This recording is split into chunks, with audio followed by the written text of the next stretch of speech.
Ora, muito boa tarde a todos. Vou tentar ser o mais breve possível, mas gostaria de passar informação que eu acho que é relevante sobre a componente de cibersegurança. E o objetivo hoje é falar sobre visibilidade, controlo e capacidade de resposta. E um ecossistema que a IP Telecom tenta montar e tenta oferecer aos seus clientes para conseguir responder minimamente a estas necessidades. A IP Telecom tem uma história de mais de 20 anos ligando negócios, onde claramente se destaca um ADN de segurança e proteção dos dados. O resto não vou falar porque é bem conhecido. Quais são os desafios da cibersegurança, pelo menos que nós consideramos hoje em dia? Primeiro, há uma panóplia de soluções tecnológicas. Qual a solução que devemos escolher? Eu já vou mostrar a seguir um slide onde provavelmente vão ficar admirados com a quantidade de soluções que existem para vários tipos de funcionalidades necessárias e realmente é muito difícil escolher aquela que faz sentido, porque todas elas têm vantagens e algumas têm algumas desvantagens. Mas é muito difícil, nós temos que ter a capacidade de perceber a especificidade do nosso negócio. Os negócios hoje em dia têm que ser ágeis e flexíveis na entrega dos serviços e soluções, mas para sermos ágeis e flexíveis não podemos descurar a segurança. A segurança, muitas vezes, se não estiver bem implementada, não tiver numa ótica de security by design e privacy by design, torna-se um fator que vai levar as empresas a entregarem as coisas de forma mais lenta. E isso, hoje em dia, não se pretende que nenhuma empresa faça isso. Portanto, temos que ter base inicial de desenhar as coisas com o security by design e o privacy by design. Depois, a visibilidade. Visibilidade é fundamental. Nós temos que conhecer os nossos assets. E, como digo, muitas vezes já disse que é interessante, muitas das entidades ou muitas das pessoas que estão à frente da segurança nas empresas, quando não conhecem e não têm visibilidade dos seus assets, são felizes. Depois de terem essa visibilidade, começam a ter noites mal dormidas, porque a partir daí começam os problemas e começam as identificações daquilo que tem que se fazer. Mas, sem conhecermos, também não conseguimos fazer nada. Depois o controlo, fundamental. Quem, como, quando e o quê. É fundamental ter esta capacidade.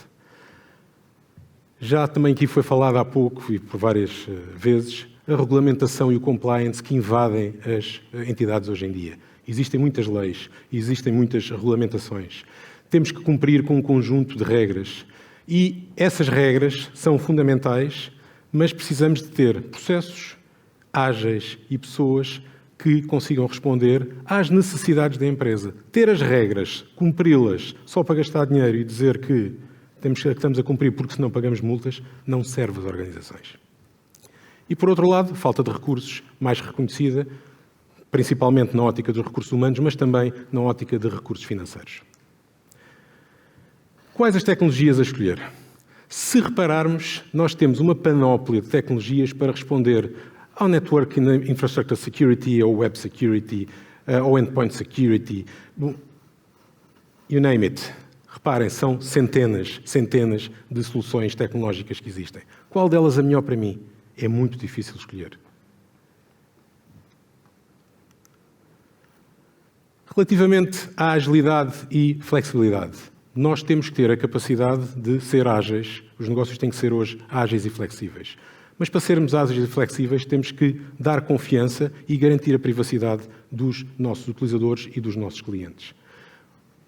Sem isso, é muito difícil conseguirmos responder e, principalmente, garantir que os clientes, sejam internos, sejam externos, possam acreditar naquilo que estamos a fazer. Não podemos impedir ou dificultar a vida dos utilizadores e dos clientes, mas, por outro lado, temos que garantir um conjunto de regras fundamentais para que possamos funcionar, cumprindo a regulamentação, que também é um fator que vou falar a seguir, mas principalmente para que os negócios consigam responder às necessidades e que o IT seja o motor do negócio, que é isso que se pretende já há bastante tempo, mas tem que ser um facilitador, não pode ser um ponto de travagem. Visibilidade. Ter a visibilidade dos assets, garantir o controle dos mesmos, saber onde eles estão, perceber as dependências é fundamental. Há ferramentas que ajudam para isso e é muito importante ter essa visibilidade. Só a partir daí nós só conseguimos definir políticas e definir regras se conseguirmos saber aquilo que temos. Em muitas das situações, as entidades sabem algumas coisas. Infelizmente, ainda há Shadow IT. Cada vez, agora com o advento da cloud, situações que o negócio necessita, rapidamente consegue comprar. Se não houver essa visibilidade, e já foi aqui falado, há ferramentas para isso que ajudam claramente a ter isso, é muito difícil conseguirmos definir políticas concretas e que respondam às necessidades das empresas. Controlo. Como é que se consegue ter o controle do que é que cada utilizador ou cada aplicação ou cada API ou cada solução, app, faz? Nós temos que garantir, ou deveríamos ter a capacidade de conseguir estabelecer a confiança entre todos estes fatores e, principalmente, fazer o auditing de tudo isto. Conseguir correlacioná-lo e tentar caminhar para algo que já foi falado aqui anteriormente, o Zero Trust, mas o Zero Trust é um caminho que se faz.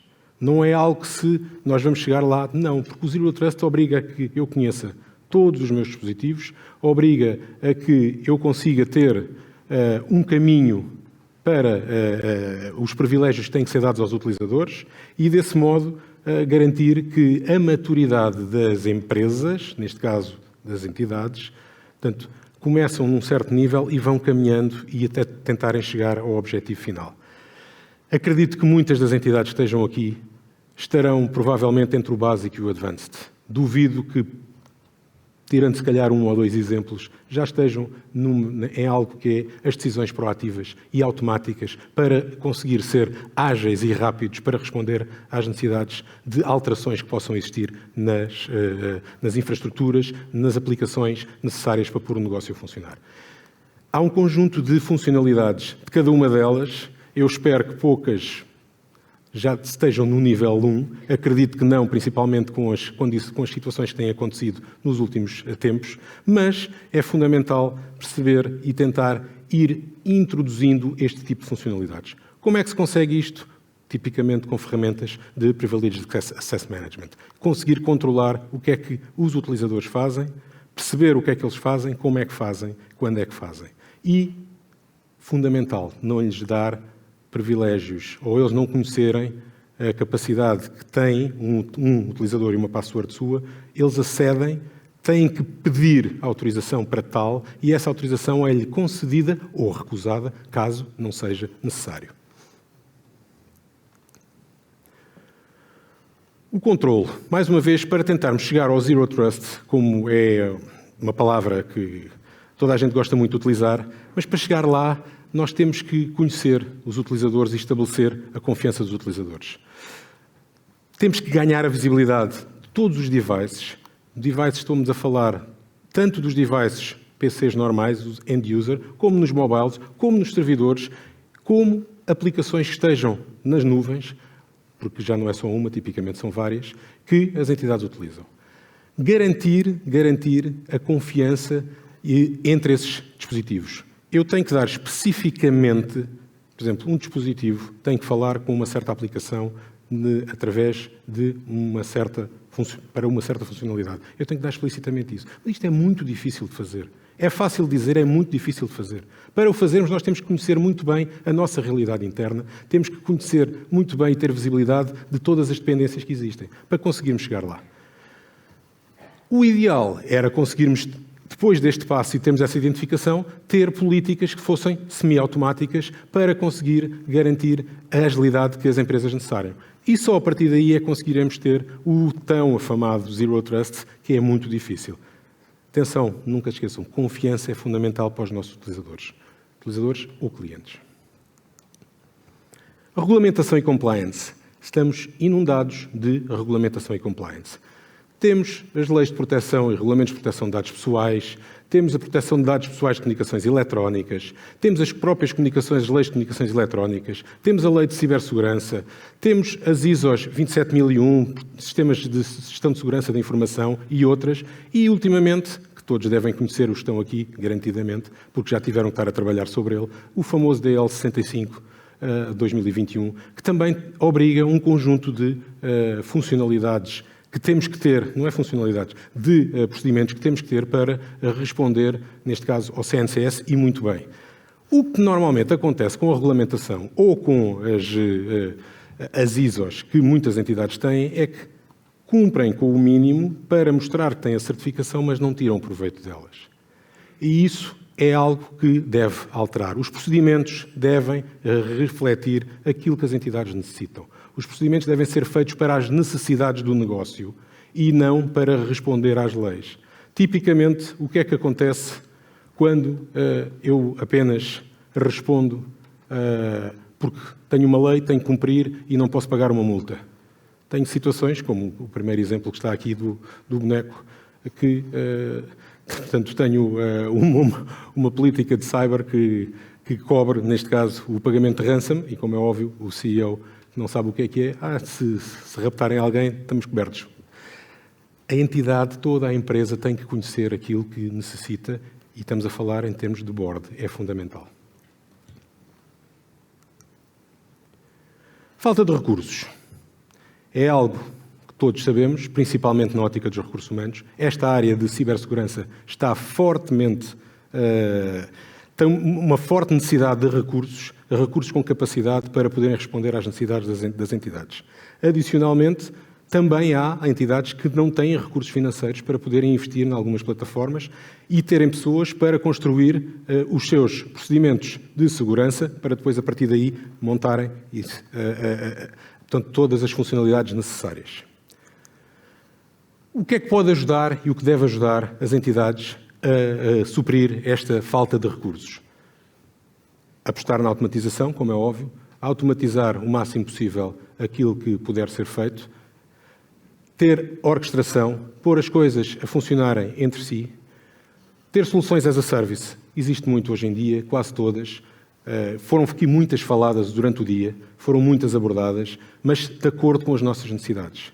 E depois ser fundamental, confiança, segurança e garantir a privacidade e a soberania dos dados. É algo que muitas entidades esquecem, portanto, na falta de recursos, por terem situações, coisas que são ou simples de implementar ou bastante mais económicas, utiliza-se sem ter em conta estas necessidades. A IP Telecom tenta apresentar um ecossistema com um conjunto de funcionalidades e de soluções para as organizações que ajudam essas organizações a conhecer os seus ativos, a fazer a correlação dos vários logs que existem, a ter a prevenção e, neste caso, a visibilidade dos vários assets que existem, ter a capacidade de poder defender controlando quem faz o quê, quando e como, e, adicionalmente, poder mitigar com uma capacidade de resposta. Se repararem, o mitigar é nós termos a capacidade de responder rapidamente àquilo que nos pode acontecer e aos problemas que podem acontecer. Porque há uma frase que é célebre e toda a gente já tem essa noção, penso eu, pelo menos aqueles que estão aqui nesta sala.